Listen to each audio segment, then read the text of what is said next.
Hello Dheeraj garu, how are hi you? Hi అండి, బాగున్నాను. మీరు ఎలా ఉన్నారు? Good good good. ఏంటి మీ గర్ల్ ఫ్రెండ్ స్టోరీ చెప్పండి. మీ గర్ల్ ఫ్రెండ్ స్టోరీయా, రాహుల్ గర్ల్ ఫ్రెండ్ స్టోరీయా? Rahul girlfriend story. కథలు రాసే రేంజ్కి ఇంకా మేము ఎదగలేదుగా. అంటే మీ లవ్ స్టోరీ ఏమో చెప్పి ఆయనతో చేయించారా అని డౌట్ వచ్చింది నాకు. అంత తెలివితేటలు లేవులేండి మనకి. అంటే గర్ల్ ఫ్రెండ్ అంటే ఓకే, ది గర్ల్ ఫ్రెండ్ ఎందుకు పెట్టారు? ది అనే పదం ఎందుకు యాడ్ చేశారు? ఏదో గ్రామర్ బాగుంటుందని పెట్టాం అంతే. అంతేనా? మీరు వేరే అనుకున్నారా? నేను వేరే అనుకున్నా.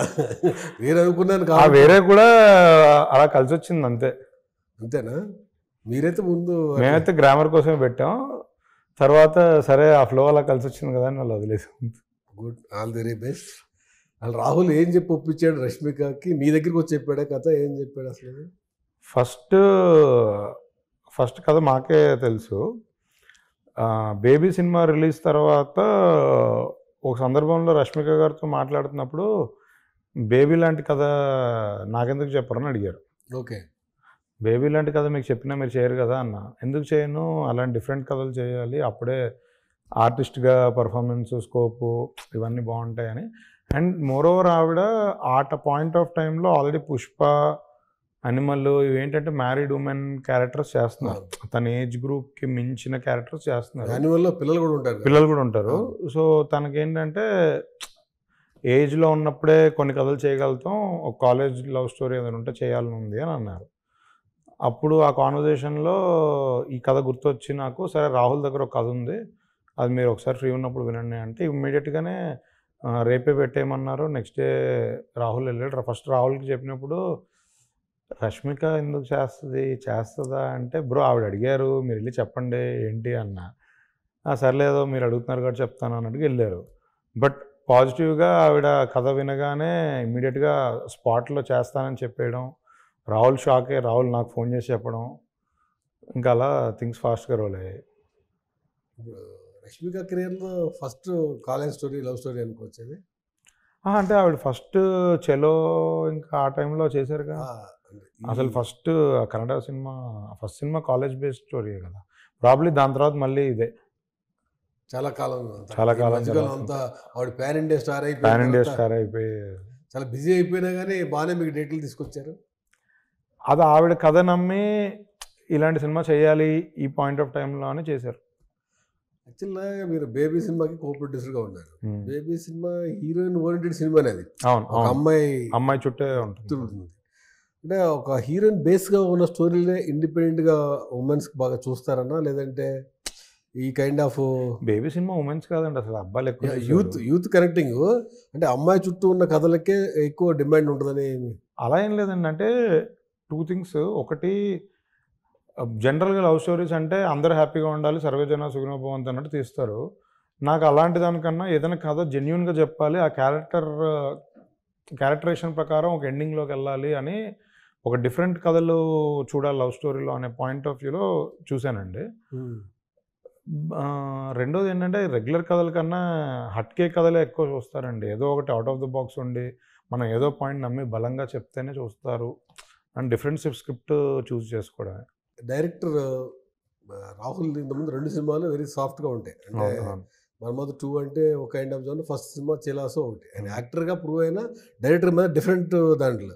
ఆ 2 సినిమాలకి మీకు ఏది నచ్చి దీన్ని డైరెక్టర్గా అనుకున్నా అని చెప్పి? ఆ 2 సినిమాల్లో అసలు మైండ్లో లేదండి ఈ కథ విన్నప్పుడు. ఈ కథ నచ్చే చేశా. చిలాసో బాగుంటుంది, నాకు ఇష్టం. సరే మన్మధ 2 అంటే ఆయన కథ కూడా కాదు, అది ఆ టీమ్ డిసిషన్ అలా చేశారు. బట్ ఒకటేంటంటే చాలామంది రాహుల్ నుంచి ఒక సాఫ్ట్ కథ చేస్తారని ఎక్స్పెక్ట్ చేస్తారు. అన్లెస్ మేము ట్రైలర్ ఇచ్చే వరకు మా పాటలైనా అన్నీ మెలోడియస్గానే ఉంటాయి, ఏదో సాఫ్ట్ కథ ఏదో తీస్తున్నారులే అని అనుకున్నారు. వన్స్ ట్రైలర్ వచ్చాక ఇదేదో డీప్ రూటెడ్ ఎమోషన్స్ ఉన్నాయి, కొంచెం హార్డ్ హిట్టింగ్గా ఉంది అనేది అందరు ఎక్స్పెక్టేషన్స్ మించి ట్రైలర్ చూపించింది అన్నది. నెక్స్ట్ సినిమా నుంచి పక్క వస్తే మీరు ఎగ్జిబిటరు, డిస్ట్రిబ్యూటరు అన్ని రకాలుగా ఉన్నారు కదా. ఈ 3 రంగాల్లో మీకు బాగా ఇబ్బందిగా ఉన్న ఫీల్డ్ ఏంటి? ఇప్పుడున్న సినారియాలో ఏది కొద్దిగా కంఫర్ట్గా ఉన్న ఫీల్డ్ అంటారు? కంఫర్ట్ అని కాదు కానీ బాగా ఇష్టం ఉన్న ఫీల్డ్ అయితే ప్రొడ్యూసరే. ఇబ్బందిగా ఉన్న ఫీల్డ్ అంటే డిస్ట్రిబ్యూటర్ అండి.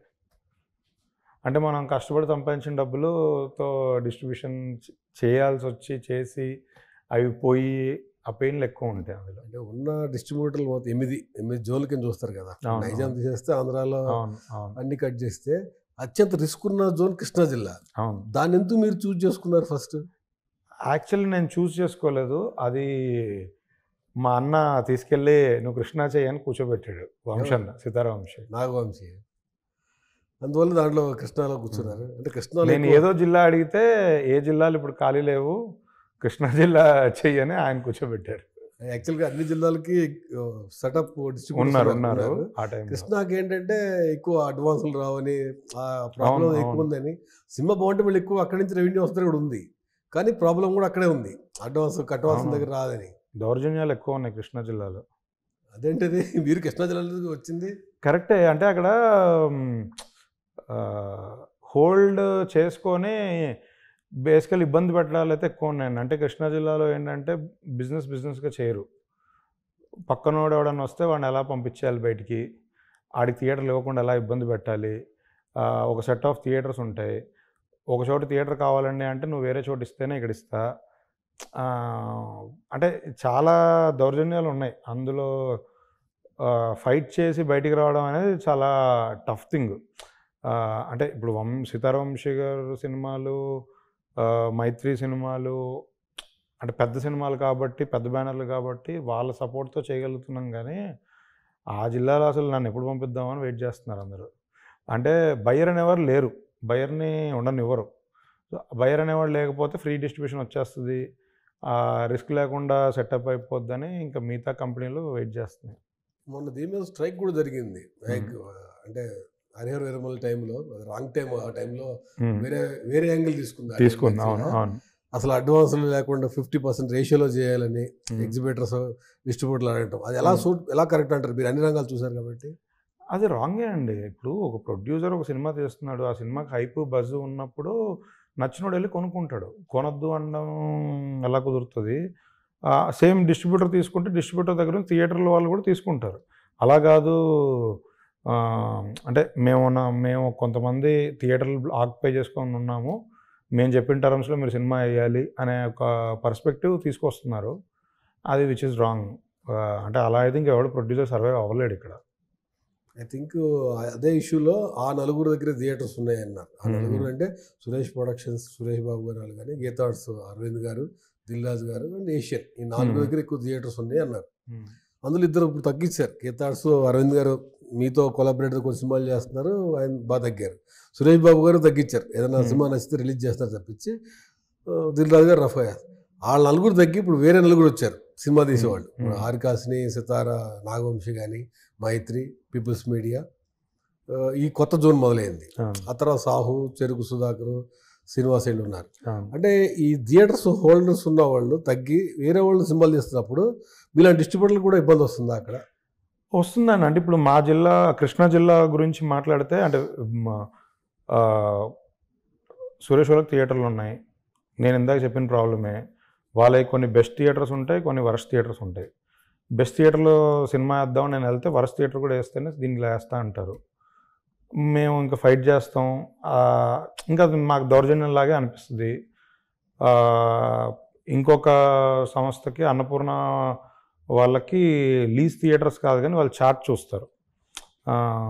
ఆ చార్ట్ చూసినప్పుడు ఏమవుద్దంటే అక్కడ కూడా సేమ్ ప్రాబ్లం. అక్కడ మేనేజర్ కొన్ని థియేటర్లు ఉంటాయి, అక్కడ ఇస్తేనే ఇందులో ఇస్తా అంటారు.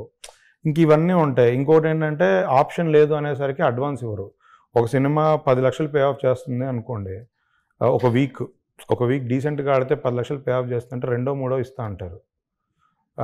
మిగతా 7 మన జేబులోంచి పెట్టాలి. అంటే ఎందుకు అలా చేస్తారంటే, ఒకటి డబ్బు తీయరు బయటికి. రెండో పాయింట్ ఏంటంటే మన చేత పెట్టుబడి ఎక్కువ పెట్టేస్తారు. సో పెట్టుబడి ఎక్కువ బ్లాక్ అవుతే మనం పారిపోతామో అని అదొక భావన ఉంటుంది. ఇంకా ఇలాంటి ఇంకా రాజకీయాలు ఇవన్నీ సర్వే అవ్వకుండా ఉండడానికి రాజకీయాలు అంతే. సలార్ సినిమాలో డైలాగ్ ఉంటుంది, ఖాన్ సార్ అండి. అవును. ఆ ఖాన్ సార్ అనేది కొన్ని జిల్లాలో ఉండే డిస్ట్రిబ్యూషన్ సెగ్మెంట్లో, వెస్ట్ గోదావరి ఒకటి, కృష్ణా ఒకటి, రాయలసీమ కొన్ని. నిజమేనా? అంటే కరెక్ట్ లెక్కలు రావా? ఏంటి ఇష్యూ అది? అంటే ఆక్యుపై చేసి ఇబ్బందులు పెట్టేదైతే హానెస్ట్లీ రాయలసీమలో లేదండి. మొత్తం ఆక్యుపై చేసి వాడిని ఇబ్బంది పెడదాం అనేది లేదు. కాకపోతే రాయలసీమలో లెక్కలు బయటికి రావు. అది ఏ లెక్క అయినా రానివ్వండి, వాడు మైనర్లో ఒక లెక్క చెప్దాం అనుకుంటే ప్రొడ్యూసర్కి ఆ లెక్కే ఇస్తారు. డబల్ డీసీఆర్ మెయింటైన్ చేస్తారు. ఒరిజినల్గా షో కలెక్షన్స్ ఒకటి ఉంటుంది, వీళ్ళు చెప్పే కలెక్షన్స్ ఒకటి ఉంటుంది. అండ్ అలా ఎఫెక్ట్ అయిన వ్యక్తుల్లో నేను కూడా ఒకటి. అలా చూసి నేను సీడెడ్లో ఆఫీస్ ఓపెన్ చేసుకున్నాను. మీరు రిలీజ్ కూడా చేసినట్టున్నారు 2 సినిమాలు already? అవును. ఆంధ్రాలో ఏంటంటే లెక్కలు దాచలేరు, అది కొంచెం ఓపెన్ బుక్కే. బట్ ఓన్లీ ఇదే ప్రాబ్లం, థియేటర్స్ దగ్గర ఇబ్బంది. మోనోపోలీ గేమ్లు, నెంబర్ ఆఫ్ థియేటర్స్ బ్లాక్ చేయడము, ఈ ఇబ్బందులు ఆంధ్రాలో. నాకు వైజాగ్ ఐడియా లేదు కానీ నేను వెస్ట్, కృష్ణా, గుంటూరు, నెల్లూరు చేశాను. వెస్ట్, కృష్ణా, గుంటూరు ఈ 3 జిల్లాల్లో ఈ థియేటర్లు చైన్ బిల్డ్ చేసేసి బ్లాక్ చేయడం అనేది ఇంకా సాధారణ, అంటే సర్వసాధారణంగా జరుగుతుంది ఇక్కడ. అంటే మీరు ఒక మాఫియాలో మీరు ఎంటర్ అయ్యారు, ఇంక దీని బయట రాలేకపోతున్నా అంటారా? మాఫియాలో ఎంటర్ అయ్యి నేను థియేటర్లు తీసేసుకొని ఏదో బ్లాక్ చేసడం ఏం చేయట్లా. మాఫియాలోకి ఎంటర్ అయ్యి ఫైట్ చేస్తున్నా, సర్వే అవ్వడానికి ఫైట్ చేస్తున్నా రోజు. అంటే అదే మీరు థియేటర్ లీజ్ తీసుకోవచ్చు, అలాంటప్పుడు మీరు డైరెక్ట్గా గ్రౌండ్ లీజ్తో సహా తీసుకున్నానండి. బేసికల్లీ ఒకళ్ళు వచ్చారు నా దగ్గరికి, సార్ మీరైతే డిస్ట్రిబ్యూటర్ కదా, మీరు బాగా చేస్తున్నారు కదా, థియేటర్లు మీరు చేయండి అని కొన్ని థియేటర్లు ఇచ్చారు. ఇచ్చిన తర్వాత స్టార్ట్ అవుద్ది పక్కన వాళ్ళు వచ్చి మన గురించి చెడుగా చెప్పడం, చెడగొట్టడం. వాళ్ళకి ఫస్ట్ ఏమో వాళ్ళు ₹1,00,000 రెంట్ అడిగినా ఇవ్వడానికి ఎవడు ఉండడు. మనం వెళ్ళి 1,00,000 ఇవ్వడం స్టార్ట్ చేస్తే నేను 1,50,000 ఇస్తాను వస్తారు, 2,00,000 ఇస్తాను వస్తారు. అంటే ఏంటి, టెంపరీగా. వీళ్ళు పాపం అరే అంత డబ్బులు వస్తుంటే నేను ఎందుకు నాకు తక్కువగా ఇస్తున్నాను అనే ఫీలింగ్తో డ్రాప్ అవుతారు నా దగ్గర. అక్కడ బ్లాక్ చేస్తారు. 2-3 months తర్వాత మళ్ళీ వాడిని రీనెగోషియేట్ చేసి తగ్గిస్తారు. ఇది ఇంకా మనం వెళ్ళినప్పుడు వేరే వేరే పార్టీస్ ఉంటారు కదా, వాళ్ళు సపరేట్గా ఉంటారు. మనం ఒకసారి ఎంటర్ అవ్వగానే అందరు కలిసిపోతారు. అరే ఇప్పుడు ఫ్రీ డిస్ట్రిబ్యూషన్ సినిమా వస్తే నీకైనా రావాలి, నాకైనా రావాలి, ఈడెవడరా మధ్యలో వచ్చాడని మనని బయటికి పంపించడానికి ప్రయత్నం చేస్తుంటారు. ఇంక ఈ గేమ్ అలవాటు అర్థం చేసుకొని తెచ్చుకోవడానికి చాలా టైం పట్టింది. అంటే ఇప్పుడు యాక్చువల్గా మల్టీప్లెక్స్లు ఎన్ని ఉన్నాయి అనుకోండి, 1 weekలో సెటిల్ చేస్తారు. ఈ బుధవారం ఓపెన్ చేస్తే నెక్స్ట్ బుధవారం సెటిల్మెంట్ అయిపోద్ది. కానీ ఈ సింగిల్ థియేటర్స్, ఈ మోనోపోలీ సిస్టంలో కొన్ని 6 నెలలు, సంవత్సరం పాటు కూడా కొన్ని హిట్ అయిన సినిమాలు కూడా డబ్బులు వెనక్కి ఇవ్వరని, ఆ లెక్కలు చెప్పరని, సెటిల్మెంట్ అనేది జరగదని అంటారు. నిజమేనది? నిజమేండి. బేబీ సినిమా 45 కోట్లు షేర్ చేస్తే ఆ సినిమా డబ్బులు, అంటే నైజాం పక్కన పెడితే ఆంధ్ర సీడెడ్లో ఆ డబ్బులు తెచ్చుకోవడానికి 1 year పట్టింది. అంటే 1 year ఫర్ బేబీ అనే పోస్టర్ వేసే టైంకి సెటిల్మెంట్లు జరుగుతున్నాయి. అదేంటి ఫుల్ డబ్బులు కూడా రాలేదు. ఇంకా లాస్ట్లో ఒక 50 లక్షలు ఉంటే సరేరా ఒక 20-30 క్లోజ్ చేసి ఇంకో 20 వదిలేద్దాం అనే సెటిల్మెంట్లు చేసుకున్నాం 1 yearకి. అంత టైం పడుతుంది. యంగ్ ప్రొడ్యూసర్స్ బాగానే ఉన్నారు. ఇప్పుడు వంశీ కానీ మీరు బాగా ఎక్కువ పెరిగారు. ఈ ఫీల్డ్ ఎందుకు ఎంచుకున్నారు ప్యాషనేట్గా? ఇంతలాగా తలనొప్పులు ఉన్నా కానీ ఇంత డబ్బు ఖర్చు పెట్టి. అంటే ఇంత తలనొప్పులు ఉన్నాయని తెలిస్తే వచ్చేవాళ్ళం కాదు, వచ్చాక తెలిసాయి. ఉన్నాయని భయపడి వెళ్ళిపోలేం కాబట్టి ముందుకెళ్తున్నాం అంతే. ఏదైనా ఎక్కడికైనా వెళ్తే సాధించాలి కదా, వదలలేం కదా, అంతే. పట్టుబడి విక్రమార్కులాగా ఫైట్ చేస్తూనే అంతే, కుదిరినంత ఫైట్ చేయడం. ఇప్పుడు ఇదే పాయింట్ వచ్చింది కాబట్టి మొన్న స్ట్రైక్ జరిగింది ఒక 2 months బ్యాక్, ఇండస్ట్రీ 24 క్రాఫ్ట్స్. దాంట్లో మీరు కూడా మాట్లాడారు చిన్న సినిమా గురించి. ఈ చిన్న సినిమాలకు ఒక షో ఇస్తామని, టికెట్ రేట్ అలా పెట్టాలని రకరకాల ఇష్యూస్ మాట్లాడారు. అందులో మీరు కూడా ఉన్నారు కదా. అసలు చిన్న సినిమా బతికే అవకాశం ఉందా? ఈ చెప్పే కండిషన్స్ మీరు ఎన్ని చెప్పినంటే చాలా టఫ్ అండి. అన్లెస్ ఒక సెట్ ఆఫ్ రూల్స్ చిన్న సినిమా కోసం అని పెడితే కానీ అసలు బతికే అవకాశం లేదు. అంటే రెండండి, ఆఫ్టర్ రిలీజ్ టైం, రిలీజ్ తర్వాత పక్కన పెడితే సినిమా మేకింగ్లోనే చాలా ప్రాబ్లం ఉంది. పెద్ద సినిమాకి ఎంత ఛార్జ్ చేస్తున్నారో మిగతా వాళ్ళు, అవే రేట్లు చిన్న సినిమాలకి అప్లై చేస్తున్నారు. అలా చేస్తే మా కాస్ట్ ఆఫ్ ప్రొడక్షన్ చాలా పెరిగిపోద్ది. అంటే ఇప్పుడు మీకు మలయాళంలో కానీ, కన్నడలో కానీ, తమిళ్లో కూడా కానీ still 2 crores cinema copy ready చేసే సిచ్యువేషన్ ఉందండి. తెలుగులో ఆ సిచ్యువేషన్ లేదు. 5 కోట్లు తక్కువ ఎవరు కాపీ రెడీ చేయలేరు. ఒక మీడియం చిన్న సినిమానే 5 కోట్లు తక్కువ కాపీ రెడీ చేయలేరు. మనం అందరం 2-3లో చేద్దాం స్టార్ట్ చేస్తాం కానీ 5 అయిపోద్దండి. అసలు కంప్లీట్గా ఈ సినిమా ఇండస్ట్రీకి సంబంధం లేని ఒక డైరెక్టరు, కొత్త ఆర్టిస్టులు, కొత్త టెక్నీషియన్తో అసలు సినిమా చేస్తున్నామని కూడా చెప్పకుండా దొంగతనంగా సినిమా చేసుకుంటూ ఉంటారు. అంటే regular set of unions follow అవ్వకుండా వాళ్ళకే ఒక చిన్న ₹1,00,00,000 డిఫరెన్స్ వస్తుంది. కానీ rest of the things Telugu cinema ఇండస్ట్రీలో తక్కువలో సినిమా చేయనివ్వట్లేదు, చేసే పరిస్థితి లేదు. అందరు రేట్లు పెంచేశారు. అందుకు టికెట్ రేట్ కూడా పెంచాల్సిన అవసరం ఉందంటారా? అంటే మరి డబ్బులు ఖర్చు పెట్టాక రిటర్న్ తెచ్చుకోవడానికి దారిలో ఎత్తుక్కోవాలి కదా. అంటే దేవరా సినిమా మీరు రిలీజ్ చేశారు, టికెట్ రేట్ హైతో రిలీజ్ చేశారు. అదైనా మీకు సెటిల్ అయిందా? 2 years అయిపోయింది ఈ దసరాకి. అది దేవరా సెటిల్ అయిందండి, మనమే డిస్ట్రిబ్యూటర్, ఆ స్పాట్లో అయిపోయింది ప్రాబ్లం, ఆ 2 monthsలో అయిపోయింది. పెద్ద సినిమాల వరకే పరిగెట్టుకుని ఇస్తున్నప్పుడు చిన్న సినిమాలకు ఆ క్రేజ్ హిట్ అయిందని కూడా సెటిల్మెంట్ రారా? అంటే పెద్ద సినిమాకి చిన్న సినిమాకి డిఫరెన్స్ ఏంటంటే అండి, ఒక హీరో సినిమా 2 కోట్లకో 3 కోట్లకో 5 కోట్లకో 10 కోట్లకో కొంటాం ఒక ఏరియాకి. సో ఆ సినిమా సూపర్ హిట్ అయినా ఒక 20% వేరియేషన్ ఉంటుంది, కమిషన్ మిగలొచ్చు మిగలకపోవచ్చు, అదో లెక్క ఉంటుందండి. చిన్న సినిమాలతో ప్రాబ్లం ఏంటంటే మీరు రిలీజ్ ముందు ఆ సినిమా నేను చెప్తాను ₹1 కోటి చేస్తుంది ఆ జిల్లా అని, ఎవడు నమ్మడు, 10 లక్షలే ఇస్తా అంటారు. సరేలే ఇంతకన్నా ఆప్షన్ లేదు కానీ ఆ 10 తీసుకొని రిలీజ్ చేస్తాం, నిజంగానే అది ₹1 కోటి చేస్తుంది. తర్వాత 90 తెచ్చుకోవడానికి చావాలండి. ఇంకా పెద్ద సినిమాలో ఆ ప్రాబ్లం లేదుగా, డబ్బులు ముందే తీసేసుకుంటున్నాంగా. ఓకే. సో ఆ రిస్క్ ఏం లేదు. ఆ 10-20% వేరియేషన్ కమిషన్ దాటి ఓవర్ఫ్లో ఇచ్చే సినిమాలు నాకు తెలిసి 2-3 ఏళ్ళలో ఒకటి లేదు పెద్ద సినిమాల్లో. చిన్న సినిమాలు అంటే ఓవర్ఫ్లోలు వస్తున్నాయి. ఇప్పుడు 'కోట్' లాంటి సినిమా ఉంది, వాళ్ళు చాలా తక్కువ అమౌంట్ రిలీజ్ చేశారు, ఓవర్ఫ్లో వచ్చింది. ఆ ఓవర్ఫ్లోలు తెచ్చుకోవడానికి వాళ్ళకి టైం పడుతుంది. కొన్ని చిన్న సినిమాలకే ఈ ప్రాబ్లం అంతా, డబ్బులు రావటం. ఇంకా 6 నెలలు దాటిపోయింది, ఇంకా అవ్వలేదు, అది కూడా కోర్టు సెటిల్మెంట్. కోర్టు సెటిల్మెంట్ మీరు మీ మిత్రుడైన నాని వెంకట్ గారిని అడగాలి. నాకు తెలిసి అయితే కొన్ని జిల్లాలు ఇంకా అవ్వలేదు, కొన్ని జిల్లాలు అయ్యింది. బట్ అది కూడా స్పీడ్గా అవ్వడం కారణం ఏంటంటే హిట్ 3 అనే సినిమా 1 monthలో ఉంది.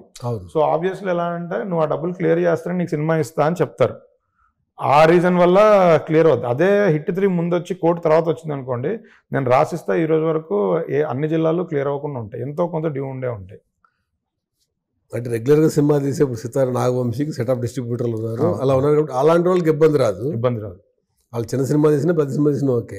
ఇప్పుడు మీరు కూడా ఈ సినిమాకి సపోర్ట్గా అల్లు అరవింద్ గారు ప్రజెంట్ చేశారు, దేనికోసం? దానికోసమేనా లేదంటే?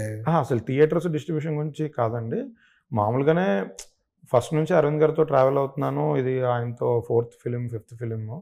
సో ఆ కొలాబరేషన్లో వెళ్ళాము. బట్ ఈ థియేటర్స్ ఇష్యూస్ అవన్నీ ఏం కాదండి, ఆయనతో అసలు ఓన్లీ బేసికల్లీ ఓ మంచి కథ తీసుకురావడం, ఆయనకు నచ్చడం, ఆయన సపోర్ట్ చేయడం, అది ఫైనాన్షియల్ సపోర్ట్ అవనండి, స్ట్రెంగ్త్ ఇవ్వడం అవనండి, ఏదన్నా ఒక మంచి ఆర్టిస్టులు టెక్నీషియన్స్ని లాక్ చేయడానికి, అన్ని రకాలుగా ఆయన హెల్ప్ ఉంటుంది, ఫ్రీడమ్తో చేసుకుంటాం అంతే. అంటే డెఫినెట్గా కొత్త సినిమా తీసినా ఏ సినిమా తీసినా నేను సినిమా తీస్తానంటే మనకి వీళ్ళు తీయగలుగుతారా లేదని 100 ఆలోచిస్తారు. అది ఒక బ్యానర్ సపోర్ట్ ఉంటే 100% ఎవరైనా దాని ముందుకు వస్తారు. దానికోసమే ఈ సినిమా అల్లు అర్జున్ గారు కూడా చూసారు ఏమన్నా? లేదండి, చూడలేదు. ఈ సినిమా ఇప్పుడు చూసారు? సినిమాలు అంత బిజీలోగా ఉండే ఎక్కడ చూస్తారు? అంటే మీ దగ్గరగా ఎవరు చూసారు సినిమాని ఇప్పుడు ఇంతవరకు? అరవింద్ గారే చూసారు, అంటే మన దగ్గర ఉన్న దాంట్లో అరవింద్ గారు చూసారు. ఏమన్నారు చూడగానే? ఆయనకు చాలా బాగా నచ్చింది, అంటే ముందు నుంచి కథ అవన్నీ తెలుసు కాబట్టి. బయట వాళ్ళు కథ తెలియని వాళ్ళు ఒక 2-3 చూశారు, వాళ్ళైతే చాలా బాగా నచ్చింది. మేము కూడా అది ఎంతవరకు రీచ్ అవుతుంది అని ఒక జడ్జిమెంట్ కోసం 1-2 చూపించాం, వాళ్ళకి బాగా నచ్చింది. సో అది మాకు కొంచెం ఎంకరేజ్మెంట్ అయింది. ట్రైలర్ చూస్తే కొంచెం ట్రాన్స్ఫర్మేషన్ ఉంది, స్టార్టింగ్ స్లోగా లవ్లో స్టార్ట్ అయ్యి ఆమె అన్యూన్యం అసలు ఏ విధంగా చూసి లవ్ చేసామని కానీ మొత్తం డిఫరెంట్గా మారిపోయింది అక్కడి నుంచి. అంటే డైరెక్టర్ దాంట్లో బాగా సక్సెస్ అయ్యాడు, అంటే హుక్ చేయడానికి బాగా పట్టుకున్నాడు. అంటే ఇప్పుడు సినిమా బన్నీవాస్ గారు సినిమాకి గర్ల్ ఫ్రెండ్తో వెళ్ళొద్దు, వాళ్ళతో వెళ్ళొద్దు, కలిసి చూడొద్దు అని చెప్పారు. మీరేం చెప్తారు అసలు సినిమా చూడాలంటే? అది బేసికల్లీ వాసు గారు స్టేజ్ మీద మాట్లాడుతున్నప్పుడు మనకు ఓన్లీ 2 minutes 3 minutes టైం ఉంటుంది, స్పీడ్గా మాట్లాడేస్తుంటాం. అండ్ వెనకాల అరవింద్ గారు ఉన్నారు. ఆయన ఉద్దేశం ఏంటంటే ఒక రిలేషన్షిప్లో ఉన్నవాళ్ళు కానీ, రిలేషన్షిప్లోకి ఎంటర్ అవ్వాలనుకునే వాళ్ళు కానీ ఈ సినిమాకి వెళ్ళేటప్పుడు జాగ్రత్తగా ఉండండి. అంటే ఏంటంటే మనలోని లోపాలు కనబడవచ్చు, లేదా మనం మంచోళ్ళం అవుతే మంచోళ్ళు కానీ మనకు ఒక క్లారిటీ వస్తుంది. బట్ ప్రతి ఒక్కళ్ళు ఒక చిన్న మిస్టేక్ ఏదో ఒకటి ఉంటుంది, అది ఓపెన్గా ఒప్పుకునే వాళ్ళు చాలా తక్కువ ఉంటారు. ఆ చిన్న మిస్టేక్స్ ఏమైనా ఉంటే మనకు ఒక చిన్న రియలైజేషన్ వస్తుంది అనేది ఆయన ఉద్దేశం. అంతేగాని మీరు భయపడతారు, మీరు సినిమాకి వెళ్ళొద్దు అని కాదు అక్కడ. కానీ అది అలానే క్యారీ అయింది. అమ్మో ఈ సినిమాకి వెళ్తే గొడవలు అయిపోతాయేమో మన రిలేషన్షిప్లో, అది ఆ రోజు అలానే క్యారీ అయింది. ఏంటంటే గర్ల్ ఫ్రెండ్ బాయ్ ఫ్రెండ్ కలిసి వెళ్తే సినిమా చూసి బయటకు వచ్చాక ఎంతమంది కలిసి ఉంటారో విడిపోతారో డౌటే అనే జోన్కి వెళ్ళింది అది. బట్ అది యాక్చువల్ ఇంటెన్షన్ అది కాదు. లాస్ట్ హాఫ్ అన్ అవర్ గురించి ఎక్కువసేపు మాట్లాడారు అందరూ, మాట్లాడారు.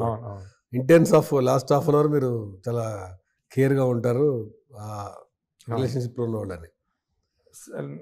సెకండ్ హాఫ్ మొత్తం ఒక పేస్లో ఉంటుందండి అసలు. ఫస్ట్ హాఫ్ అంతా ఎమోషన్స్ కనెక్ట్ అవ్వడానికి కొంచెం టైం తీసుకుంటుంది. సెకండ్ హాఫ్ మాత్రం ఒక సూపర్ పేస్లో వెళ్తుంది. ఇప్పుడు మీరు తీసిన ప్రీవియస్ సినిమాస్ బేబీలో ఉన్నా కానీ, అంబాజీపేటలో ఉన్నాయి, అన్నీ ఒక జోనర్ సినిమాలో వెళ్తున్నారు. అవి మీడియం రేంజ్లో ఉంటున్నాయి, హిట్ కొడుతున్నాయి బలంగా. ఇక నెక్స్ట్ స్టెప్ ఏదికి వెళ్దామని? ఇలానే కంటిన్యూ చేద్దాం అనుకుంటున్నాను. అదేంటిది? సబ్జెక్ట్ పట్టుకొని కొడితే ఎక్కువ డబ్బులు వస్తాయి కదా.